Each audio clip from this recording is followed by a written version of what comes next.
नमस्कार दोस्तों, स्वागत है आप सभी का आरबीएससी इंग्लिश क्लासेस में। हम पढ़ रहे थे सामाजिक विज्ञान और सामाजिक विज्ञान में आज हम एक नया अध्याय प्रारंभ करने जा रहे हैं। अध्याय तीसरा, जिसका नाम है अंग्रेजी साम्राज्य का प्रतिकार एवं संघर्ष। अंग्रेजी साम्राज्य मतलब क्या? जो अंग्रेज आए हमारे देश में, आए तो व्यापार करने, लेकिन अपनी सत्ता बसा गए, अपनी सरकार चलाई आके। तो उसी सरकार से, उसी अंग्रेजी सरकार से, उसी अंग्रेजी साम्राज्य से यहाँ के लोगों ने प्रतिकार किया, उनका विरोध किया, बहिष्कार किया और उनके साथ लड़े, संघर्ष किया और अंत में जाके आज़ाद भी हुए। तो यही सब अपने जो भारत का इतिहास है वही इसमें हमको पढ़ना है कि अंग्रेज आए, क्या क्या हुआ, यही सब हमें पढ़ना है। आज के इस वीडियो में हम सामान्य सी जानकारी लेंगे, सामान्य सा परिचय लेंगे कि अंग्रेज आए कैसे, कौन सी कंपनी के माध्यम से आए और आके स्थायी रूप से बसने का जो उनका प्लान था, उनकी जो प्रक्रिया थी वो कैसे संपन्न हुई, यही आज हम इस वीडियो में पढ़ने वाले हैं। देखिए, अंग्रेज आए तो उनकी नज़र भारत पे क्यों थी? भाई आए तो ठीक है, आए भारत में ही क्यों आए? ठीक है ना। तो सीधी सी बात है, भारत एक आत्मनिर्भर संपन्न राष्ट्र था। हम कहते हैं ना, भारत एक सोने की चिड़िया था। वास्तव में भारत एक सोने की चिड़िया था। भारत के पास खनिज के सभी साधन उपलब्ध थे, सभी संसाधन उपलब्ध थे। प्रकृति का इतना बड़ा आशीर्वाद है भारत के पास कि किसी भी चीज़ की आवश्यकता बाहर से नहीं पड़ी। भारत में सभी प्रकार की जलवायु मिल जाती थी, बहुत अच्छी फसल होती थी, खेती होती थी। मतलब भारत एक संपन्न राष्ट्र था और भारत आत्मनिर्भर राष्ट्र भी था। आज मोदी जी बात करते कि आत्मनिर्भर राष्ट्र की बात, आत्मनिर्भर देश की बात करते हैं, तो वो तो भारत पहले से ही था। लेकिन अंग्रेज आए और आके यहाँ पे अपना व्यापार चलाया, उद्योग चलाया और भारत की जो आत्मनिर्भरता थी वो धीरे धीरे कमजोर होने लगी और उसी का फायदा उठा के अंग्रेजों ने अपनी सरकार भी बसाई। देखिए, पश्चिमी देशों ने, मतलब पश्चिमी देश मतलब देखिए, भारत जो पूर्व में आता है, विश्व का अगर मानचित्र देखेंगे तो जो यूरोप साइड का है वो पश्चिम साइड का है। तो जो पश्चिमी देश थे, यूरोप, इंग्लैंड वगैरह जितने भी पश्चिमी देश थे, वो उनका मुख्य उद्देश्य क्या था? आर्थिक उद्देश्य था, उनको पैसे कमाना था। यहाँ पे भारत में आके व्यापार करना था। आर्थिक उद्देश्य के लिए वो क्या करते थे? अलग अलग देशों में जाते थे। साउथ अफ्रीका हो गया, भारत हो गया, एशिया के बहुत सारे देश थे, वहां जाते थे और वहां पे जाके अपना उपनिवेश पहले तो बसाते थे। उपनिवेश मतलब किसी छोटी सी जगह पे जाके अपना उपनिवेश किया, अपना धीरे धीरे वहां पे अपना थोड़ा बहुत शासन, जो शासक होता था उसकी थोड़ी सहायता की। तो वो थोड़ा पहले उपनिवेश बचा के फिर वहां पे करते थे अपना साम्राज्य, बसाते थे अपना साम्राज्य। भारत में उपनिवेशवाद का आरंभ हो गया। भाई अंग्रेज आए, उन्होंने भारत में आकर क्या किया? उपनिवेश बसाने प्रारंभ कर दिए और उन्होंने छल कपट कर अत्याचार भी किए। वे आए, उन्होंने कई प्रकार के देखिए, कहते हैं कि अंग्रेज जब आए ना तो एक हाथ में तराजू लेके आए और एक हाथ में बाइबल लेके आए। तराजू मतलब कांटा और बाइबल मतलब जो ईसाइयों का धर्म ग्रंथ है वो। तो एक हाथ में तराजू लेके आए, एक हाथ में बाइबल लेके आए। तराजू किस लिए? व्यापार करने के लिए। बाइबल किस लिए? जितने भी भारत के लोग हैं उनका धर्म परिवर्तन करने के लिए, मतलब जो हिंदू थे, मुस्लिम थे, उन सबको ईसाई बनाने के लिए। तो अंग्रेजों का मुख्य उद्देश्य था पहला तो व्यापार करना, दूसरा धर्म परिवर्तन करना। तो उसी के लिए ये छल कपट करते थे। धर्म परिवर्तन करने के लिए क्या करते थे? छल कपट। व्यापार करने के लिए कुछ भी करते थे, धर्म परिवर्तन के लिए भी कुछ भी करते थे। ठीक है ना। भारत एक समृद्धशाली राष्ट्र था, एक समृद्धशाली देश था। भारत के पास सभी प्रकार के आर्थिक संसाधन उपलब्ध थे, सभी प्रकार की जलवायु उपलब्ध है। तो इसीलिए भारत एक समृद्धशाली राष्ट्र था और इसीलिए अंग्रेजों की नजर जो है, निगाहें जो है, हमेशा भारत की ओर ही टिकी रहती थी कि कब जाए और कब इसको लूट के आए। इतनी मतलब पहले से पता था अंग्रेजों को कि भाई भारत एक समृद्धशाली राष्ट्र है और बड़ा ही संपन्न राष्ट्र है। भारत के व्यापारी बाहर के देशों में जाके व्यापार करते हैं। भारत के जो बिजनेसमैन है पहले बाहर के देशों में जाके बिजनेस करते थे, वहां से सोना भर भर के लाते थे। तो इतना भारत एक समृद्धशाली राष्ट्र था, इतना भारत शक्तिशाली राष्ट्र भी था। तो अंग्रेज ने क्या सोचा कि भाई डायरेक्ट जाके आक्रमण करेंगे, सीधी सी बात है, हम हार जाएंगे। तो उन्होंने व्यापार का सहारा लिया कि चलो भाई जाके पहले व्यापार करते हैं और धीरे धीरे व्यापार करने के साथ साथ धीरे धीरे कब शासक बन गए पता ही नहीं चला। पहले आए बन के व्यापारी और गए शासक बन के, तो वे कब व्यापारी से शासक बन गए ये भी पता ही नहीं चला। अंग्रेज आए ना, तो आते ही उन्होंने भारत की जो सामाजिक जो भारत का समाज था, भारत की जो सामाजिक व्यवस्था थी, भारत की जो आर्थिक दशा थी, वो जो सांस्कृतिक दशा थी, उसको बहुत क्षति पहुंची, बहुत नुकसान पहुंचा। भारत आए थे तब, जब अंग्रेज आए थे भारत में तो कितना समृद्धशाली देश था, और जब 1947 में गए अंग्रेज तो भारत एक गरीब राष्ट्र था, एक गरीब देश बन गया था। ठीक है ना। तो आप सोच सकते हो कितनी उन्होंने आर्थिक हानि की होगी, कितनी जो है सामाजिक हानि की होगी, कितनी धार्मिक हानि की होगी। मतलब आज तक जो है भारत की संस्कृति में जो पश्चिम देशों का प्रभाव है वो दिखाई देता है। सोचिए, अभी तक दिखाई देता है कि नहीं।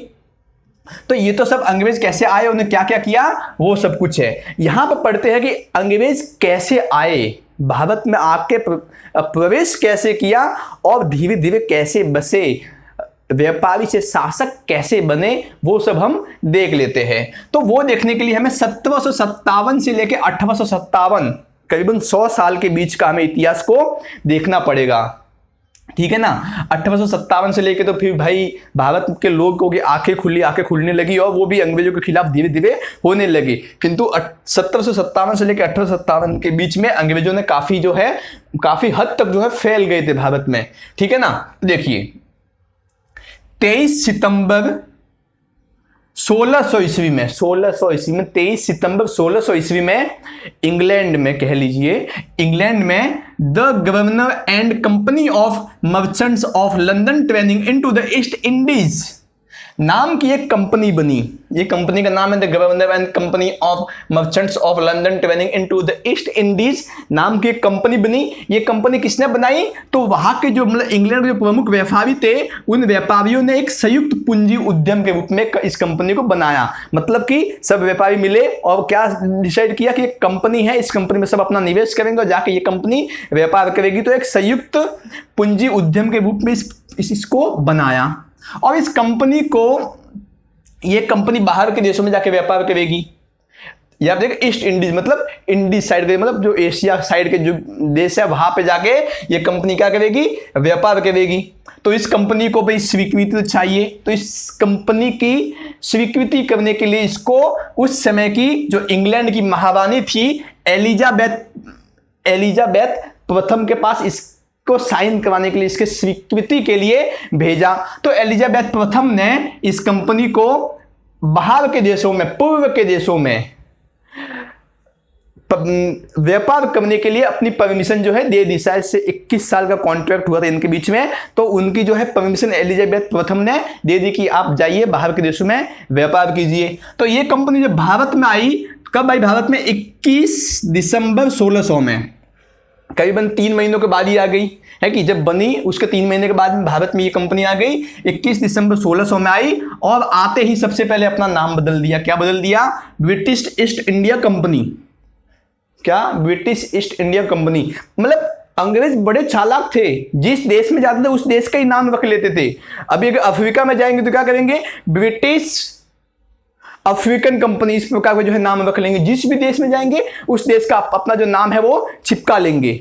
बड़े चालाक थे। तो लोगों को क्या लगता था कि अरे हाँ ये तो अपनी कंपनी, अपने देश की कंपनी है कि नहीं। जैसे आज हिंदुस्तान यूनिलीवर है, देखो हिंदुस्तान जो यूनिलीवर है वो भी एक विदेशी कंपनी है लेकिन नाम हिंदुस्तान है कि नहीं। तो लोग क्या समझते कि अरे नाम हिंदुस्तान है तो अपने देश की कंपनी है कि नहीं। हालांकि वो बात करने का टॉपिक नहीं, हम यहाँ पे समझते हैं। तो भारत में ये कंपनी है, इसने अपना नाम क्या रख लिया, ब्रिटिश ईस्ट इंडिया कंपनी, इसने अपना नाम रख लिया।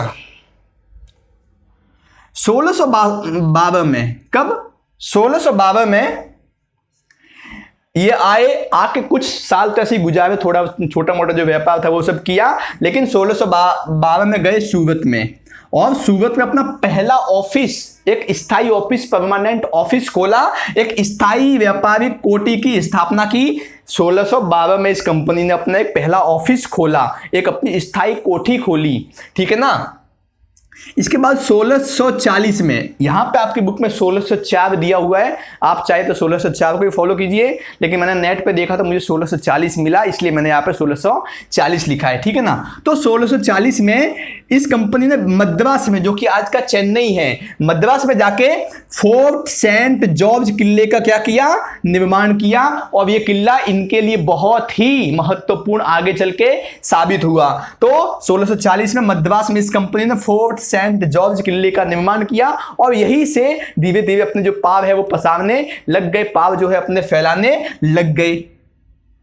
1770 में, अभी देखिए, भारत के लोग ना बड़े दयालु प्रकृति के होते थे, बड़े ही मतलब उदारवादी होते थे, है कि नहीं। कोई भी आता ठीक है कर लो जाओ, क्या जाता है, तुम भी क्या याद रखोगे, है कि नहीं। तो 1770 में जो मुगल बादशाह फर्रुखशियर है, उन्होंने इस कंपनी को 38 गांवों की जमींदारी दे दी। 38 गांव मतलब समझ सकते हो, 38 गांव एक तो जिला हो जाता है 38 गांव में, तो 38 गांवों की जमींदारी दे दी। जमींदारी देने का मतलब क्या है कि अभी उस 38 गांवों की जमींदार कौन हो गई, ये कंपनी हो गई। ये कंपनी ही उन 38 गांवों के जो खेत होंगे उन खेतों से टैक्स मिलेगा, जो कर मिलेगा वो सब वसूलेगा, और कंपनी इन 38 गांवों का ध्यान रखेगा। मतलब समझ सकते हो, बहुत बड़ा यहाँ पर कदम हो गया।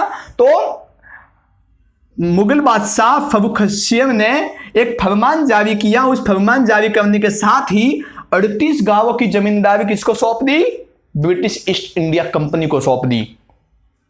इसके बाद 3000 रुपए का नजराने के साथ, मतलब 3000 रुपए का नजराना इन्हीं मुगल बादशाह को दिया, फर्रुखशियर को 3000 रुपए का नजराना दिया।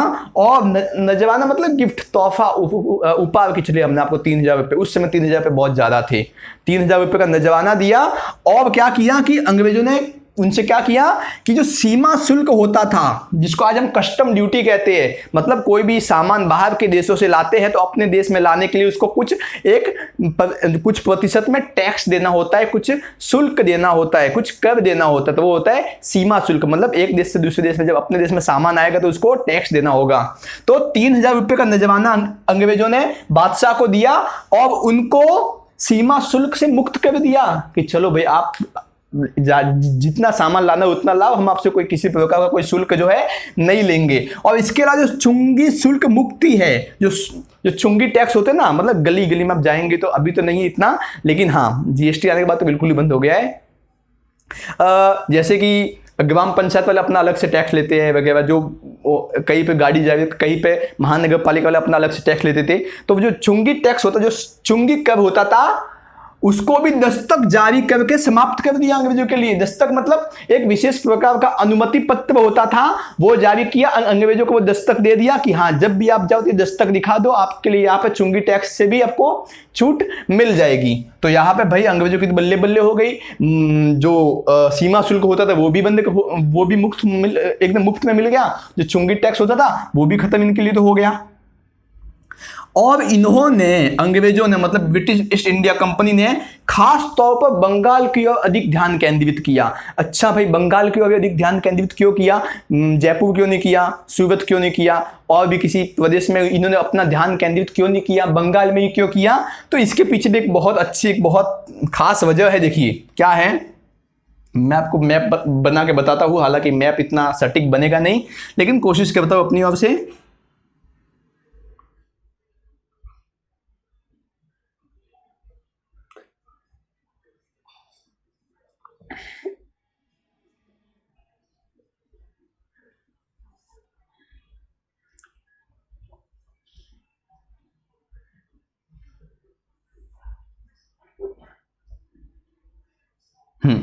देखिए ये यहाँ पे आपको ये भारत का मैप कुछ हिस्सा दिखेगा।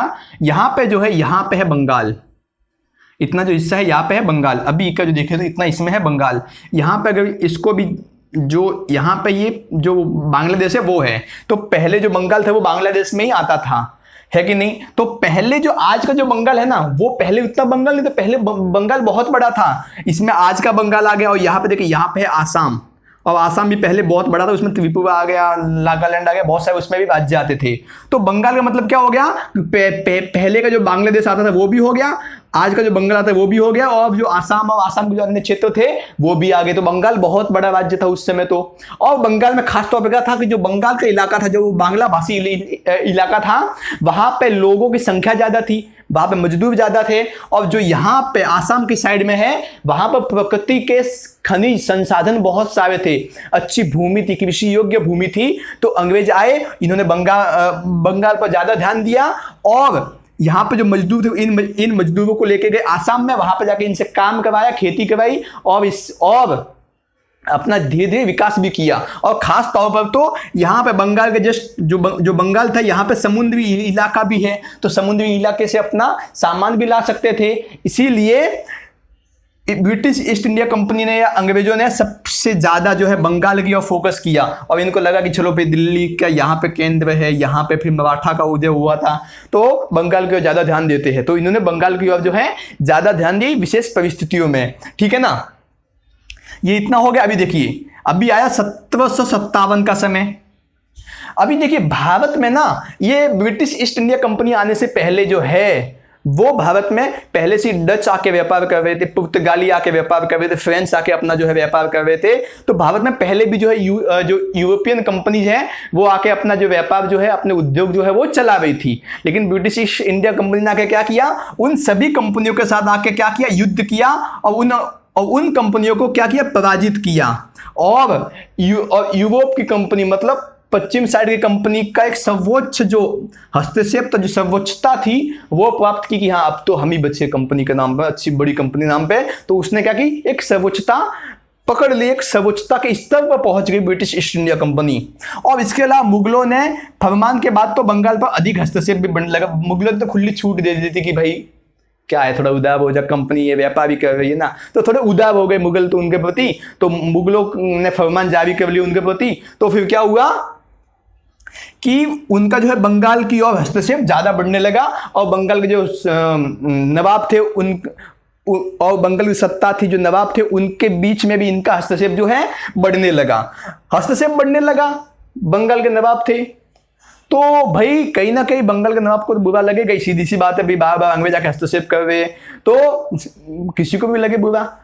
तो अभी अंग्रेज जो है बंगाल की सत्ता पकड़ना चाहते थे, बंगाल के जो शासक थे उस शासक को अपना नियंत्रण में लाना चाहते थे, लेकिन ऐसा कुछ मौका उनको मिल नहीं रहा था। अंग्रेज जब से आए, जब से कंपनी लाए, तब से उनका एक ही नियम था कि फूट डालो, भाइयों के बीच में फूट डालो और शासन करो। जहां पे दो लड़ रहे हैं उन दोनों को और तेज लड़ाओ, तीसरे को जाके उसमें लगाओ और उस तीसरे को शासक बना दो। कैसे, देखिए यहां पे देखिए, अंग्रेजों के लिए सबसे खास जो साबित हुआ वो प्लासी का युद्ध, मतलब सबसे मास्टर स्ट्रोक जिसको कहते हैं वो है प्लासी का युद्ध। सोना अंग्रेजों के लिए, मतलब सोना जो कहते हैं वो है प्लासी का युद्ध। तो देखिए प्लासी का युद्ध कब हुआ, 23 जून 1757 को प्लासी का युद्ध हुआ। जो बंगाल के नवाब थे जिनका नाम था अली वर्दी खां, उनकी जो है 10 अप्रैल 1756 को हो गई मृत्यु। अभी अली वर्दी खां की कोई संतान नहीं थी, सिर्फ 3 पुत्रियां थी, कोई लड़का नहीं था। तो 3 पुत्रियों में जो सबसे छोटी वाली उसकी जो पुत्री थी, उस पुत्री का जो लड़का था जिसका नाम था सिवाजुद्दौला, उस सिवाजुद्दौला के प्रति नवाब का काफी एक विशेष आकर्षण था, काफी एक अच्छा उनसे जो है लगाव रखते थे। इसीलिए अली वर्दी खां की मृत्यु के बाद बंगाल के उत्तराधिकारी कौन बने, सिवाजुद्दौला बने, जो कि उनकी छोटी पुत्री का पुत्र था, वो बंगाल के नवाब बन गए।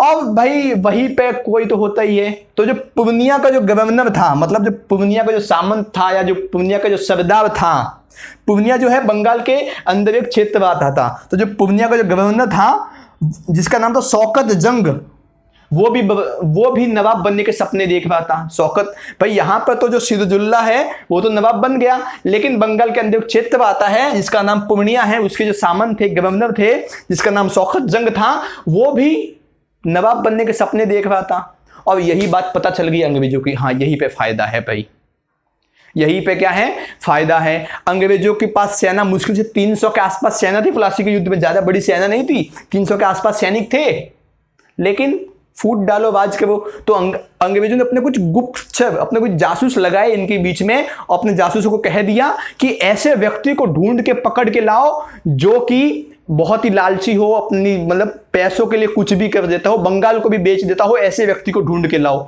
अपने गुप्तचर लगा दिए, तो जो जासूस गए, गुप्तचर गए, तो उनको मिल गया कौन? मीर जाफर। उनको मीर जाफर मिल गया। मीर जाफर ऐसा व्यक्ति था जो वो भी बंगाल का नवाब बनना चाहता, लेकिन नवाब बनने के लिए कुछ भी कर सकता था, किसी भी हद तक जा सकता था, ठीक है ना। तो उनको मिल गया मीर जाफर। तो मीर जाफर ने शौकत जंग और सिराजुद्दौला के बीच में जो युद्ध था उसकी उनकी सारी जो है बातें हो रही थी, वो सारी बातें यहाँ पे लाके जो है सब इनको ट्रांसफर कर देता था। तो इन दोनों में से फिर क्या हुआ कि सिराजुद्दौला और अंग्रेजों का हुआ युद्ध। देखिए, तो अंग्रेजों ने क्या किया, सबसे पहले तो विरोधियों जो उनके जो बंगाल के नवाब के जितने भी विरोधी थे उनको संरक्षण देना प्रारंभ कर दिया, उनको सहायता प्रदान करना प्रारंभ कर दिया, कि उनको खुश रखा कि अरे आप तो हमारे पे दुश्मन का दुश्मन दोस्त हो गया है कि नहीं। तो उनको संरक्षण देना प्रारंभ किया। और जो आर्थिक मामले में मतभेद हो रहे थे बंगाल के नवाब से, और जो बंगाल के जो नवाब थे अंग्रेज थे, उनके बीच में जो आर्थिक मामले में कुछ मतभेद भी हो रहे थे कि भाई हमने इतना पैसा मांगा, इतना हुआ, इतना टैक्स क्यों नहीं दिया आपने, वो क्यों नहीं दिया, मतलब कई प्रकार के जो आर्थिक मामले थे उनमें भी जो मतभेद हो रहे थे। तो यही यहाँ पे अंग्रेजों को अच्छा मौका मिला और उन्होंने 23 जून 1757 को प्लासी, जो कि एक बंगाल में जगह है गंगा घाट के किनारे, मतलब गंगा नदी के ठीक तट पे प्लासी एक जगह है, उस जगह पर क्या किया, प्लासी का युद्ध किया। उस युद्ध में अंग्रेजों काफी सैनिक कम थे, लेकिन अंग्रेजों ने अपने साथ कई और भी नवाबों को मिला लिया और सबने जाके मिलकर युद्ध किया और इस युद्ध में हो गए अंग्रेज विजय। उस युद्ध में अंग्रेज जीत गए और अंग्रेजों की तरफ से जो युद्ध लड़ रहे थे, जो युद्ध की जो कमान संभाल रहे थे, उनका नाम था रॉबर्ट क्लाइव। नाम याद रखना, रॉबर्ट क्लाइव, ठीक है ना। तो अंग्रेज विजय तो हो गए। अब सीधी सीधी बात है, अंग्रेज विजय हुए तो इसका मतलब शासक तो उनका ही बनना चाहिए था, लेकिन नहीं, अंग्रेजों ने यहाँ पर चाल चली और मीर जाफर को बना दिया शासक, बंगाल का नवाब बना दिया मीर जाफर को, जो कि थी उनके हाथ की कठपुतली। जैसे अंग्रेज कैसे, वैसे ही मीर जाफर करता। रिमोट, मतलब इसका रिमोट किसके हाथ में था, अंग्रेजों के हाथ में था। जैसा अंग्रेज कहेंगे वैसा मीर जाफर करेगा। मीर जाफर जब अपने दरबार में जाता था तो उसके दरबार भी कह के, मतलब उसके दरबार भी उसको चिढ़ाते थे कि देखिए अंग्रेजों का कुत्ता आ गया, मतलब कहने की बात है, ठीक है ना। तो मीर जाफर ने नवाब बन गया और यहां पे अंग्रेजों ने अपनी सर्वोच्चता स्थापित कर दी। मतलब बंगाल का नवाब कहने के लिए मीर जाफर था, लेकिन असली शक्ति किसके पास आ गई, अंग्रेजों के पास। जो कुछ चाहे कर सकते थे अंग्रेज। तो यहां पे ये हुआ प्लासी का युद्ध, जो कि मीर जाफर नवाब बना और मुगल बादशाह सिराजुद्दौला और रॉबर्ट क्लाइव, मतलब जो अंग्रेजों की ओर से लड़ रहा था, उसके बीच में युद्ध हुआ और उसमें जो है अंग्रेज अच्छे खासे ढंग से जीत गए और बंगाल की सत्ता पर उन्होंने अपना अधिकार कर लिया। लेकिन बंगाल की सत्ता पर अधिकार करने के बाद ही मीर जाफर जब तक अंग्रेजों को पैसा देता रहा, अंग्रेज जितना पैसा मांगते थे उनको देता रहा, जो सुविधा अंग्रेज मांगते थे वो देता रहा, मतलब जब तक हाथ की कठपुतली बनता रहा मीर जाफर, तब तक तो काम ठीक से चलता रहा। जब मीर जाफर उनकी इच्छाओं को पूरी नहीं कर सकता, अंग्रेजों की इच्छाएं थी उनको पूरी नहीं कर सका, तो अंग्रेजों ने सोचा कि भाई ये तो हमारी इच्छा को पूरी नहीं कर सकता, इसका क्या काम। तो क्या हुआ, फिर इसके बाद मीर जाफर के बाद एक और व्यक्ति को, जो मीर जाफर का दामाद था, उसको भी बंगाल का नवाब बनाया कुछ समय के लिए, लेकिन फिर उसको हटा दिया, उसको भी पद से हटा दिया। और हटाने के बाद 1760 में मीर जाफर को हटा करके मीर कासिम को नवाब बना दिया गया। किसको, मीर कासिम को। और मीर कासिम के नवाब जब बना दिया गया तो यहीं से बक्सर के युद्ध की जो है कथा लिखनी प्रारंभ हुई। पहले प्लासी का युद्ध हुआ, फिर हुआ बक्सर का युद्ध। कब हुआ, 22 अक्टूबर 1764 को। ठीक इसके 7 साल के बाद ही होना था बक्सर का युद्ध। तो 1760 में तो भाई मीर जाफर को हटा करके मीर कासिम को बंगाल का नवाब बना दिया गया। क्यों, क्योंकि जो अंग्रेजों के जो धन चाहिए था वो धन मीर कासिम जो पूरा कर नहीं पा रहा था। मतलब ये जो मीर जाफर है जो वो पूरा धन दे नहीं पा रहा था अंग्रेजों को, उनकी लालच को पूरी कर नहीं पा रहा था। तो अंग्रेजों ने इसको हटा के मीर कासिम को नवाब बना दिया। मीर कासिम जैसे ही बंगाल का नवाब बना, उसके पास बंगाल की सत्ता आई, तो उसने सोचा कि चलो यार जो बंगाल की सत्ता मेरे पास ही है, तो क्यों ना बंगाल को वापस से पहले जैसा बना दिया जाए। मतलब पहले जैसा, मतलब वापस से जो प्रशासनिक शक्ति है उसको इकट्ठा करके वापस से जो एक शक्ति है वो पूरी शक्ति शासक के पास आ जाए, तो उसने क्या किया, प्रशासनिक पुनर्ग्रहण का प्रयास किया। मतलब कि सारी शक्ति अपने हाथ में लेने का उसने प्रयास किया, प्रशासन को अच्छी ढंग से चलाने का प्रयास किया।